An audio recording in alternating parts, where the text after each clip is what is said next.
ഇന്നീ വീഡിയോയിലൂടെ clover leaf model of T R N എനെ കുറിച്ചാണ് പഠിക്കാൻ പോകുന്നത്. ഓക്കെ, അപ്പോഴേക്കും ടി ആർ എൻ എ അഥവാ ട്രാൻസ്ഫർ ആർ എൻ എ അഥവാ അഡാപ്റ്റർ മോളിക്യൂൾ അഥവാ സോല്യൂബിൾ ആർ എൻ എ എന്നെല്ലാം നമ്മൾ ഈ ടി ആർ എൻ എനെ വിളിക്കാറുണ്ട്. അപ്പം ഇതിൻ്റെ ഒരു സെക്കൻഡറി സ്ട്രക്ചറാണ് ക്ലോവർ ലീഫ് എന്ന് പറയുന്നത്. അതിൻ്റെ ആ മോഡലിനെ കുറിച്ചിട്ടും അതിൻ്റെ ലൂപ്സിനെ കുറിച്ചിട്ടും അതിൻ്റെ സ്ട്രക്ചറിനെ മെയിൻലി അതിൻ്റെ സ്ട്രക്ചറിനെ കുറിച്ചാണ് ഞാൻ ഇന്നിവിടെ ഡിസ്കസ് ചെയ്യാൻ പോകുന്നത്. ടി ആർ എൻ എ എന്ന് പറയുന്നത് ഏറ്റവും സ്മോളസ്റ്റ് ആയിട്ടുള്ള ആർ എൻ എ ആണ് ട്രാൻസ്ഫർ ആർ എൻ എ എന്ന് പറയുന്നത്. ഓക്കെ, ഇതിനെ സൊല്യൂബിൾ ആർ എൻ എ എന്ന് നമ്മൾ വിളിക്കാറുണ്ട്. കാരണം ഇത് 1 മോളാർ സോഡിയം ക്ലോറൈഡ് സൊല്യൂഷനിൽ ഇത് സോല്യൂബിൾ ആണ്. അതുകൊണ്ട് തന്നെ ഇതിനെ നമ്മൾ സോല്യൂബിൾ ആർ എൻ എ എന്ന് നമ്മൾ വിളിക്കാറുണ്ട്. അതേപോലെ തന്നെ ഈ ക്ലോവർ ലീഫ് എന്ന് പറയുന്നത് സെക്കൻഡറി സ്ട്രക്ചറാണ്. ടേർഷ്യറി സ്ട്രക്ചർ ആണെങ്കിൽ ഇൻവേർട്ടഡ് എൽ വന്നേനെ. അപ്പോൾ ട്രാൻസ്ഫർ ആർ എൻ എയുടെ ഫങ്ഷൻ എന്താണ്? അപ്പോൾ അതെന്ത് ചെയ്യും? അത് it brings amino acid and read genetic code, അല്ലേ? അമൈനോ ആസിഡിനെ കൊണ്ടുവരികയും അതേപോലെ തന്നെ ജനറ്റിക് കോഡിനെ വായിക്കുകയും ചെയ്യുകയാണ് ടി ആർ എൻ എയുടെ മെയിൻ ഫങ്ഷൻ എന്ന് പറയുന്നത്. ഓക്കെ, അപ്പോഴേക്ക് നമുക്ക് ക്ലോവർ ലീഫ് അതിൻ്റെ ഫങ്ഷനെ പറ്റി പറഞ്ഞു എന്നേ ഉള്ളൂ. നമുക്കിപ്പോൾ ക്ലോവർ ലീഫ് അല്ലേ നോക്കണ്ടേ? അപ്പോൾ ക്ലോവർ ലീഫ് നമ്മൾ നോക്കുകയാണെങ്കിൽ നമുക്ക് തോന്നും ഇത് ഡബിൾ സ്ട്രാൻഡഡ് ആണെന്ന്. പക്ഷേ ഇത് ഡബിൾ സ്ട്രാൻഡഡ് അല്ല, ഇത് സിംഗിൾ സ്ട്രാൻഡഡ് ആയിട്ടുള്ള ആർ എൻ എ ആണ്. അപ്പോൾ ടി ആർ എൻ എ എന്ന് പറയുന്നത് സിംഗിൾ സ്ട്രാൻഡഡ് ആണ്. എന്തുകൊണ്ടാണ് നമുക്കിത് ഡബിൾ സ്ട്രാൻഡഡായി തോന്നുന്നതെന്ന് പറഞ്ഞാൽ ഈ ആർ എൻ എയിൽ തന്നെ ഇവരുടെ ഇടയിൽ ഇവർ തമ്മിൽ നൈട്രജൻ ബേസുകൾ ബോണ്ടിങ്ങിൽ ഏർപ്പെട്ടിട്ടുണ്ട്. ഓക്കെ, ബേസ് പെയറിങ് നടന്നിട്ടുണ്ട്. അപ്പം അതുകൊണ്ടാണ് നമുക്കിതൊരു ഡബിൾ സ്ട്രാൻഡഡായി തോന്നുന്നത്. പക്ഷേ ഇത് സിംഗിൾ സ്ട്രാൻഡഡ് ആണ്. അത് മനസ്സിലാക്കണമെന്നുണ്ടെങ്കിൽ ഇത് നോക്കി, ഇത് 5 പ്രൈം എൻഡ് ആൻഡ് ഇതിങ്ങനെ പോയിട്ട് ഇവിടെ വന്നാണ് 3 പ്രൈം എൻഡ് നിൽക്കുന്നത്. ഓക്കെ, അതുകൊണ്ടാണ് പറയുന്നത് ഇത് സിംഗിൾ സ്ട്രാൻഡഡ് ആണ്. ഇത് നമുക്ക് ഡബിൾ സ്ട്രാൻഡഡായി തോന്നുന്നു എങ്കിൽ പോലും ഇത് സിംഗിൾ സ്ട്രാൻഡഡ് ആണ്. അതായത് 5 പ്രൈമിൽ നിന്ന് തുടങ്ങി 3 പ്രൈമിൽ എൻഡ് ചെയ്യുന്നു. അത് നോക്കിക്ക് ഈ സ്ട്രക്ചർ 5 പ്രൈമിനേക്കാൾ കുറച്ചുകൂടി എക്സ്റ്റെൻഡഡ് ആണ് 3 പ്രൈം എൻഡ് എന്ന് പറയുന്നത്. ഓക്കെ, അതേപോലെ തന്നെ 3 പ്രൈം എൻഡിലായിട്ട് ഒരു ഫ്രീ OH ഗ്രൂപ്പിനെ നമുക്ക് കാണാനായിട്ട് സാധിക്കും. എന്നാണ് 3 പ്രൈം എൻഡിലായിട്ട് ഒരു ഫ്രീ OH ഗ്രൂപ്പ് ഉണ്ടാവും. അതേപോലെ തന്നെ 5' എൻഡിൽ ഏത് നൈട്രജൻ ബേസാണ് നമുക്ക് കാണാൻ സാധിക്കുന്നതെന്ന് പറഞ്ഞാൽ അവിടെ നമുക്ക് കാണാൻ സാധിക്കുന്നത് ഗ്വാനൈൻ ആണ്. ഓക്കെ, അതേപോലെ തന്നെ ഈ 3' എൻഡിൽ 3 ബേസസുകൾ കാണും. ആ ബേസസ് എന്ന് പറയുന്നത് CCA എന്ന് പറയുന്ന 3 ബേസസുകൾ. എല്ലാ ടി ആർ എൻ എയിലും അവസാനം കാണുന്നത് ഈ 3 CCA എന്ന് പറയുന്ന ഈ 3 ബേസുകളായിരിക്കും. ഓക്കെ, അപ്പോൾ ഈ 3 പ്രൈം എൻഡിൽ വന്നിട്ടാണ് അമൈനോ ആസിഡ് വന്ന് അറ്റാച്ച് ചെയ്യുന്നത്. ടി ആർ എൻ എയിലേക്ക് വന്ന് അമൈനോ ആസിഡ് അറ്റാച്ച് ആവുന്ന സ്പെസിഫിക് അമൈനോ ആസിഡ് ഏതാണോ ആ അമൈനോ ആസിഡ് വന്ന് അറ്റാച്ച് ആവുന്നത് ഈ 3 പ്രൈം എൻഡിലാണ്.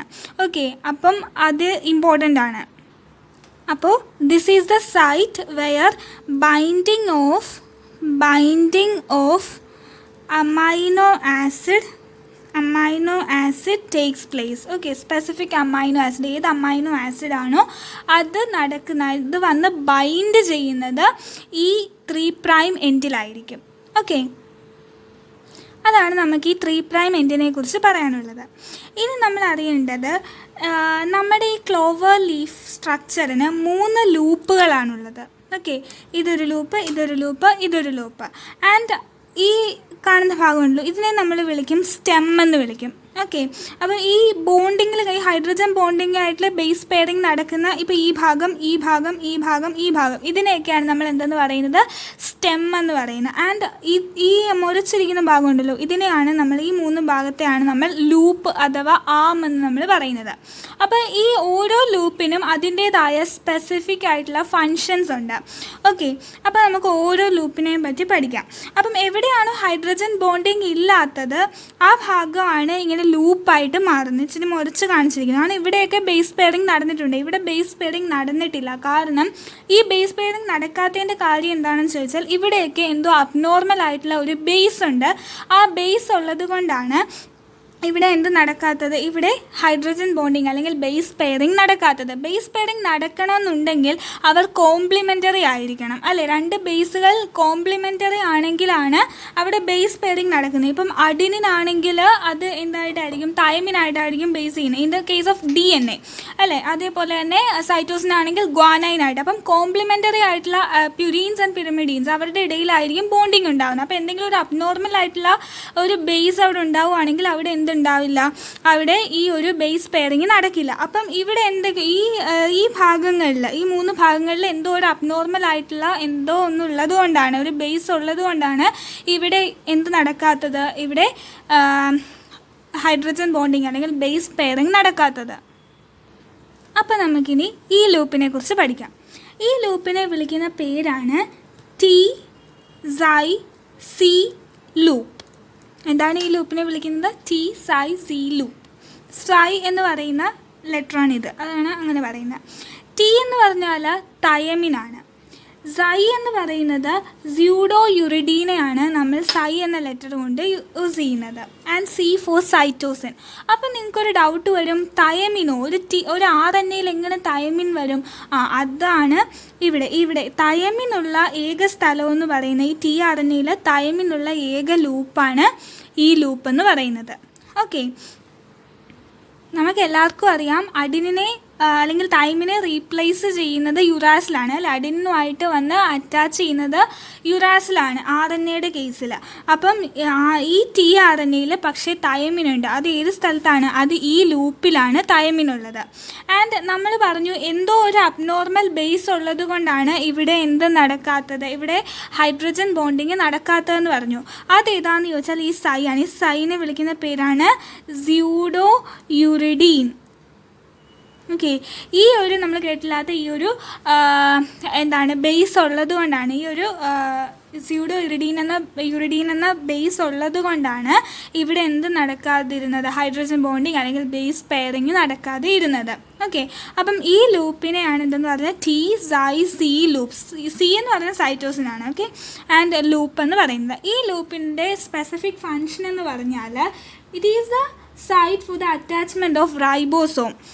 ഓക്കെ, ഇവിടെ വെച്ചാണ് എന്ത് സംഭവിക്കുന്നത്, അറ്റാച്ച്മെൻറ്റ് ഓഫ് റൈബോസോമിൻ്റെ ലാർജർ സബ് യൂണിറ്റ്. നമുക്കറിയാം റൈബോസോമിന് 2 സബ് യൂണിറ്റ് ആണുള്ളത്. ഒന്ന് ലാർജർ സബ് യൂണിറ്റും ഒന്ന് സ്മോളർ സബ് യൂണിറ്റും. അതിലെ ആ റൈബോസോമിൻ്റെ ലാർജർ സബ് യൂണിറ്റിലേക്ക് വന്ന് tRNAനെ ബൈൻഡ് ചെയ്യുന്ന ഭാഗം എന്ന് പറയുന്നത് ഈ T-Xy-C ലൂപ്പിലൂടെയാണ്.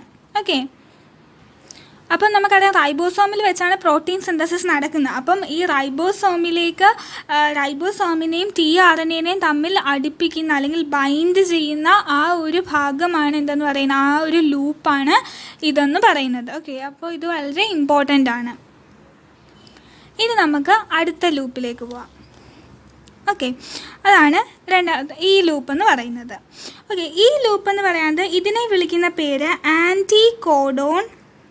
ആൻറ്റികോഡോൺ ലൂപ്പ് എന്നാണ് നമ്മൾ ഇതിനെ വിളിക്കുന്നത്. ഓക്കെ, നമ്മൾ എന്തുകൊണ്ടാണ് ഇതിനെ ആൻറ്റികോഡോൺ ലൂപ്പ് എന്ന് വിളിക്കുന്നതെന്ന് അറിയാമോ? കാരണം നമുക്കറിയാം നമ്മളുടെ mRNA, സപ്പോസ് ഇതൊരു mRNA ആണെന്ന് വിചാരിക്കുക. ഓക്കെ, ഇതൊരു മെസഞ്ചർ RNA mRNA ആണ്. അപ്പോൾ ഈ മെസഞ്ചർ RNAയിൽ എന്തുണ്ടാവും, അതിനനുസരിച്ചുള്ള കോഡോണുകൾ ഉണ്ടാവും അല്ലേ. അപ്പം കോഡോൺ എന്ന് പറഞ്ഞാൽ ട്രിപ്ലെറ്റ് ആണ്. അപ്പം നമുക്ക് നമ്മുടെ ഇനീഷ്യേറ്റർ ഫാക്ടറായിട്ടുള്ള AUGയിൽ നിന്ന് തന്നെ നമുക്ക് തുടങ്ങാം. ഓക്കെ, AUG എന്തിനാണ് കോഡ് ചെയ്യുന്നത്? മെഥിയോനൈനെയാണ് കോഡ് ചെയ്യുന്നത്. അപ്പോൾ നമ്മുടെ AUG എന്ന് പറയുന്ന കോഡോൺ ആണ് ഇപ്പം ഈ mRNAയിലുള്ളത്. അപ്പം ഈ tRNAയിൽ എന്തായിരിക്കും, അതിൻ്റെ ആൻറ്റികോഡോൺ ആയിരിക്കും ഉണ്ടാവുക. അതിൻ്റെ ആൻറ്റികോഡോൺ എന്ന് പറയുമ്പോൾ എന്തായിരിക്കും, A ആണെങ്കിൽ ഇവിടെ എന്തായിരിക്കും ഉണ്ടാവുന്നത്, T ആണോ? T അല്ല, കാരണം ഇത് RNA ആണ്. RNA ആവുമ്പോൾ എന്തായിരിക്കും, തൈമിനെ റീപ്ലേസ് ചെയ്ത് യുറാസിൽ വരും. സോ ഇവിടെ U ആയിരിക്കും.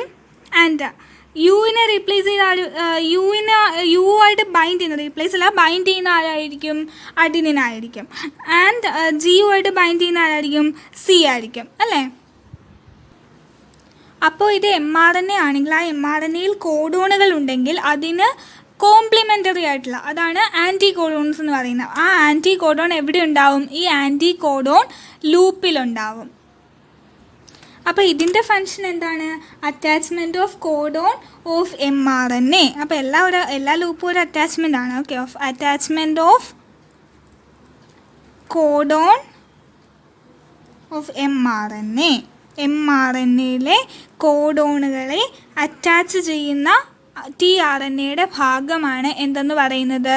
ഈ ആൻറ്റി കോഡോൺ ലൂപ്പ് എന്ന് പറയുന്നത്. കാരണം ഈ ആൻറ്റി കോഡോൺ ലൂപ്പ് എന്ന് പറയാൻ കാര്യം എന്താണ്? ഇതിന് എന്ത് കോഡോൺ ആണോ ഉള്ളത് അതിന് കോംപ്ലിമെൻ്ററി ആയിട്ടുള്ള കോഡോണുകളെ നമുക്ക് ഈ ലൂപ്പിൽ കാണാനായിട്ട് സാധിക്കും. അപ്പം നമ്മൾ പറഞ്ഞു ഹൈഡ്രജൻ ബോണ്ടിങ് ഇല്ലാത്തത് കൊണ്ട്, ഇവിടെ ബേസ് പെയറിങ് നടക്കാത്തത് കൊണ്ടാണ് ഇവിടെ ലൂപ്പായിട്ട് മാറിയെന്ന് പറഞ്ഞു. അപ്പം ഇവിടെ എന്ത് അബ്നോർമൽ ബേസ് ആയിരിക്കും ഉണ്ടാകുന്നത്? ഇവിടെ ഇനോസിൻ എന്ന് പറയുന്ന ഒരു അബ്നോർമൽ എന്ന് പറയുന്ന ഒരു അബ്നോർമൽ ബേസ് ഉള്ളത് കൊണ്ടാണ് ഇവിടെ എന്ത് സംഭവിക്കുന്നത്? ഇവിടെ ഹൈഡ്രജൻ ബോണ്ടിങ് ഉണ്ടാകാത്ത, അല്ലെങ്കിൽ ബേസ് പെയറിങ് നടക്കാത്തത്. ഓക്കെ, അതുകൊണ്ടാണ് ഇത് ലൂപ്പായിട്ട് ഫോം ചെയ്യാനായിട്ടുള്ള കാരണമെന്ന് പറയുന്നത്. അപ്പം ഇത് മനസ്സിലായല്ലോ. അപ്പം ഇതാണ് നമ്മൾ എപ്പോഴും പറയില്ലേ, brings amino acid and read the genetic code എന്ന്. അപ്പം ജനറ്റിക് കോഡിനെ റീഡ് ചെയ്യുന്ന ഭാഗമാണ് ഈ ആൻറ്റി കോഡോൺ ലൂപ്പ് എന്ന് പറയുന്നത്. ഓക്കെ, ഇനി നമുക്ക് അടുത്ത ലൂപ്പിനെ കുറിച്ച് പഠിക്കാം. ഓക്കെ, അടുത്ത ഈ ലൂപ്പാണ്. ഈ ലൂപ്പിനെ വിളിക്കുന്ന പേരാണ് ഡി ലൂപ്പ്. എന്താണ് വിളിക്കുന്നത്? D loop. ഡി ലൂപ്പ് എന്ന് വിളിക്കും, അല്ലെങ്കിൽ നമ്മൾ DHU എന്നും പറയും. ഓക്കെ, അപ്പോൾ എന്തുകൊണ്ടാണ് നമ്മളിങ്ങനെ പറയുന്നതെന്ന് നോക്കാം. ഇനി ഡി ലൂപ്പ് എന്ന് വിളിക്കാൻ കാര്യം, അല്ലെങ്കിൽ DHUവിൻ്റെ ഫുൾ ഫോം എന്ന് പറഞ്ഞാൽ ഡൈഹൈഡ്രോ യുറിഡീൻ എന്നാണ് ഇതിൻ്റെ അർത്ഥം. എന്താണ്? ഡൈഹൈഡ്രോ യുറിഡീൻ.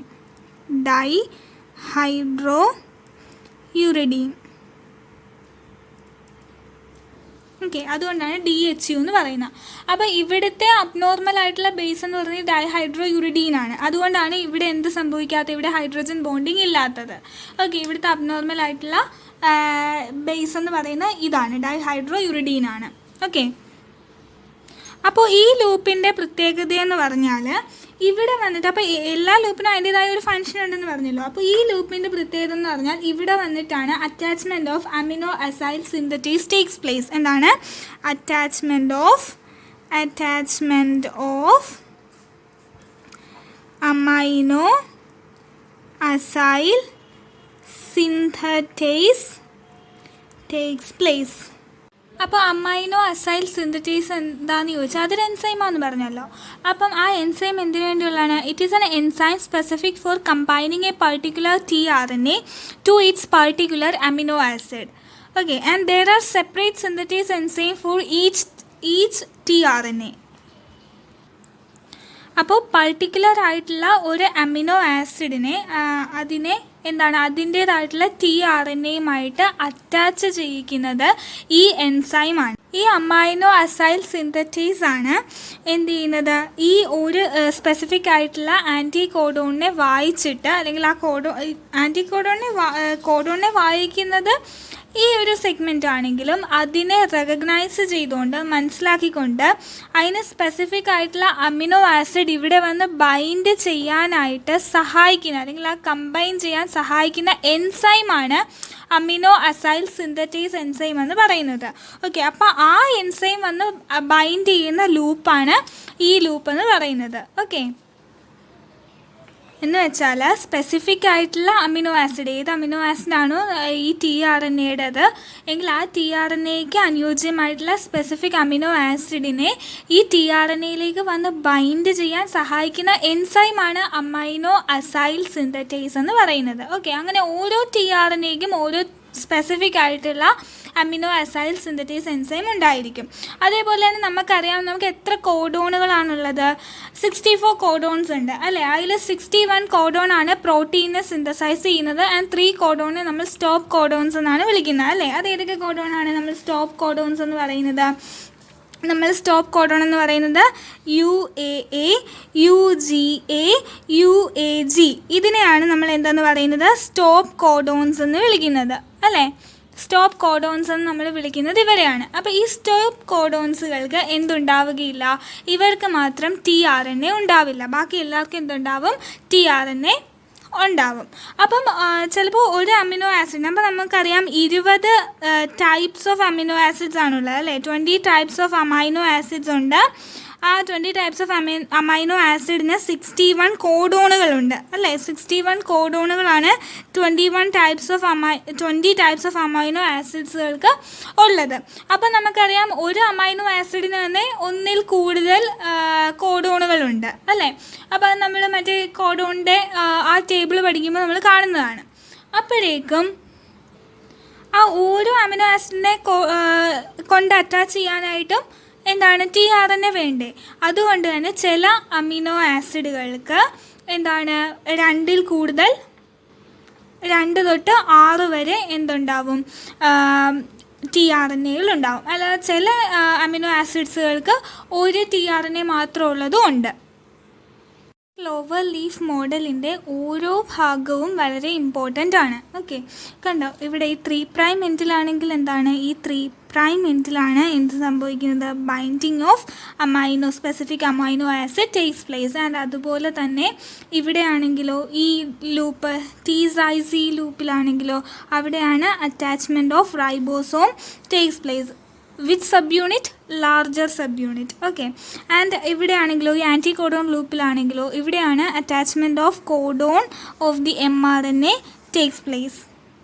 അതേപോലെ തന്നെ ഈ D ലൂപ്പാണെങ്കിലോ അല്ലെങ്കിൽ DHU ലൂപ്പിലാണെങ്കിലോ അവിടെയാണ് attachment of amino acyl synthetase enzyme takes place.